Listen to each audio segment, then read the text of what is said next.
Mengingat latar belakang penanganan kasus ini yang banyak ranjau politisnya, tidak salahlah jika ada yang mengatakan bahwa pengalihan perkara mantan Jampitsus Febri Adriansyah ini adalah produk kompromi dari perang proksi, bukan jalan penegakan hukum yang konsisten. Tidak ada mekanisme pengalihan atau pemindahan tugas penyidikan dari polisi kepada kejaksaan atau dari kejaksaan ke kepolisian. Tidak ada pengalihan dari penyidik ke penyidik. Pengambil alihan ini hanya bisa dilakukan oleh Komisi Pemberantasan Korupsi atau KPK. Yang terjadi dalam kasus Febri Diansyah itu bukan pelimpahan. Bukan pelimpahan, melainkan penyerahan atau pengalihan kelanjutan penyidikan kasus. Ini tidak dikenal, bahkan tidak dibenarkan menurut Kitab Undang-Undang Hukum Acara Pidana. Memang sangat mengkhawatirkan bagi perkembangan dunia hukum kita. Perang proksi yang tak bisa disembunyikan ini dan yang kemudian melahirkan kompromi berupa pengalihan kelanjutan penyidikan ini bukan hanya merusak mekanisme hukum acara pidana, tetapi juga merusak sistem hukum dan cara berhukum kita dalam hidup bernegara. Izinkan saya menyampaikan catatan tentang pengalihan penyidikan tersangka Febri Adriansyah mengacaukan hukum acara pidana. Banyak yang terkecoh ketika terjadi pengalihan atau penyerahan penyidikan lanjutan tersangka mantan Jampitsus Febri Adriansyah dari Polri ke Kejaksaan. Ada yang mengatakan itu suatu kemajuan karena mempersingkat waktu agar proses menuju peradilan berjalan efisien. Setelah penyidikan selesai dan tersangka ditetapkan, maka selanjutnya perkara dilimpahkan ke Kejaksaan untuk mendapat P21 dan selanjutnya dibuat dakwaan oleh Kejaksaan untuk diajukan ke pengadilan. Saya sendiri termasuk yang terkecoh karena dari berita yang saya tangkap dan saya dengar dari pihak Kejaksaan Agung Sabtu 11 Juli 2026 sekitar jam 15 adalah pelimpahan perkara dari kepolisian ke Kejaksaan. Saya berasumsi jika sudah dilimpahkan berarti TSK-nya sudah diperiksa oleh penyidik Polri dan sudah P21. Sehingga saat itu saya menganggap pelimpahan itu bagus dan efisien. Pelimpahan dari Polri ke Kejaksaan selain harus dipenuhinya syarat adanya 2 alat bukti yang cukup, juga harus dipenuhinya syarat bahwa tersangka sudah diperiksa oleh penyidik Polri. Tetapi yang terjadi kemarin ternyata bukan pelimpahan dalam arti Kitab Undang-Undang Hukum Acara Pidana, melainkan penyerahan atau pengalihan kelanjutan penyidikan dari Polri ke Kejaksaan. Sebab tersangka ternyata belum pernah diperiksa oleh polisi. Mekanisme penyerahan atau pengalihan penyidikan lanjutan ini tidak ada di dalam hukum acara pidana kita dan belum pernah terjadi sebelumnya.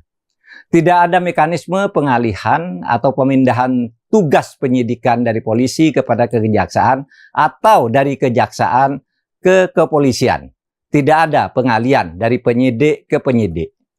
Memang ada kemungkinan pengambil alihan, tetapi sesuai dengan pasal 10A Undang-Undang Nomor 19 Tahun 2019, pengambil alihan ini hanya bisa dilakukan oleh Komisi Pemberantasan Korupsi atau KPK terhadap penyidikan yang dilakukan oleh kepolisian atau kejaksaan.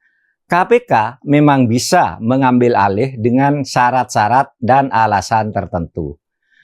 Pelimpahan perkara adalah proses normal, yakni penyerahan tersangka serta seluruh alat bukti dan barang bukti kejaksaan, asalkan sudah ada minimal 2 alat bukti dan tersangka sudah diperiksa sehingga dinyatakan P21 oleh kejaksaan. Pelimpahan oleh polisi ke kejaksaan dilakukan setelah jaksa menyatakan bahwa perkara itu sudah P21. Jika polisi sudah melimpahkan kejaksaan, selanjutnya kejaksaan membuat surat dakwaan dan melimpahkan lagi ke pengadilan untuk diadili sesuai dengan surat dakwaan. Jadi, pelimpahan itu ada dua tingkat, yakni pelimpahan dari Polri ke kejaksaan dan pelimpahan dari kejaksaan atau jaksa penuntut umum ke pengadilan. Semuanya ada syarat-syaratnya sendiri. Termasuk harus diperiksanya tersangka oleh polisi sebelum dilimpahkan ke kejaksaan. Tapi ternyata yang terjadi dalam kasus Febri Diansyah itu bukan pelimpahan. Bukan pelimpahan, melainkan penyerahan atau pengalihan kelanjutan penyidikan kasus. Ini tidak dikenal, bahkan tidak dibenarkan menurut Kitab Undang-Undang Hukum Acara Pidana. Tidak bisa dilakukan pengalihan atau penyerahan penyidikan dari kepolisian ke kejaksaan atau dari kejaksaan ke kepolisian, meskipun kedua institusi tersebut sama-sama penyidik. Mengingat latar belakang penanganan kasus ini yang banyak ranjau politisnya, tidak salahlah jika ada yang mengatakan bahwa pengalihan perkara mantan Jampitsus Febri Diansyah ini adalah produk kompromi dari perang proksi, bukan jalan penegakan hukum yang konsisten.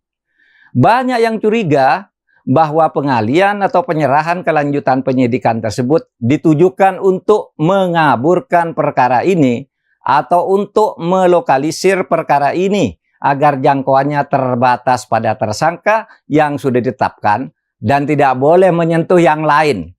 Bahkan bisa juga ini merupakan jalan untuk mencoba meniadakan kasus, meskipun hal itu kecil kemungkinannya. Skenario-nya adalah begini. 1. Dengan dialihkannya kasus yang tersangkanya belum diperiksa oleh penyidik Polri ini, maka tersangka Febri Diansyah bisa mengajukan pra-peradilan dan mungkin saja menang karena dia dijadikan tersangka tanpa diperiksa lebih dulu, kemudian kasusnya dialihkan ke kejaksaan, bukan dilimpahkan. Kalau dilimpahkan itu secara hukum benar, tapi harus diperiksa dulu. Yang kedua, mungkin saja Febri tidak mengajukan pra-peradilan, tetapi kejaksaan sengaja memperlambat kelanjutan penyidikan, bahkan bisa mementahkan beberapa bagiannya sehingga masalahnya terlokalisir pada tersangka yang sudah ada tanpa boleh merambah ke yang lebih atas atau tanpa boleh merambah ke pelaku-pelaku lain yang mungkin juga ikut terlibat. 3. Bisa saja kasus ini diambangkan untuk pada akhirnya dideponer. Kalau ini terjadi, sungguh mengerikan. Adakah kita ini akan sungguh-sungguh memberantas korupsi jika begini cara yang dilakukan? Perkembangan yang terjadi sejak Sabtu tanggal 11 Juli 2026 jam 15 WIB memang sangat mengkhawatirkan bagi perkembangan dunia hukum kita. Perang proksi yang tak bisa disembunyikan ini dan yang kemudian melahirkan kompromi berupa pengalihan kelanjutan penyidikan ini bukan hanya merusak mekanisme hukum acara pidana, tetapi juga merusak sistem hukum dan cara berhukum kita dalam hidup bernegara. Oleh sebab itu, pelurusan atas hal ini perlu dilakukan segera. Ada baiknya KPK sesuai dengan kewenangannya segera mengambil alih kasus ini.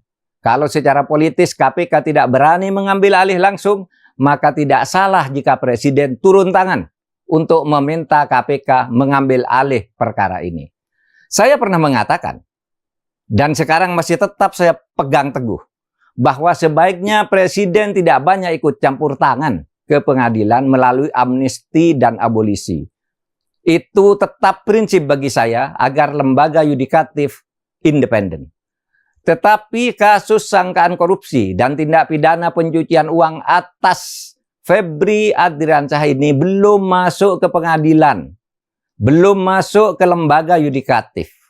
Prosesnya sekarang masih ada di lingkungan eksekutif, sehingga Presiden bisa melakukan campur tangan untuk menyelamatkan sistem hukum kita, yakni dengan membuat memberikan keran kepada KPK untuk mengambil alih kasus ini. Terima kasih.